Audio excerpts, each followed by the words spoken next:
धुळे सुरत महामार्गालगत पानबारा शिवारात युवकाची आत्महत्या। खुडाणे येथील 38 वर्षीय व्यक्तीने झाडाला गळफास घेत संपवले जीवन।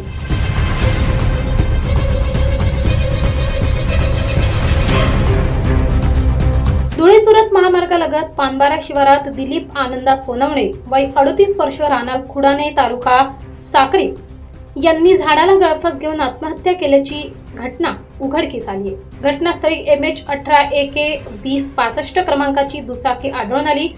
माहिती मिळताच विसरवाडी पोलीस ठाण्याचे API जयेश खलाणे, ASI वसंत वसावे तसेच पोलीस कर्मचारी शिवाजी वळवी व प्रकाश अहिरे यांनी घटनास्थळी धाव घेतली। मृताची ओळख आधार कार्डावरून पटली असून पुढील तपास विसरवाडी पोलीस करत आहेत।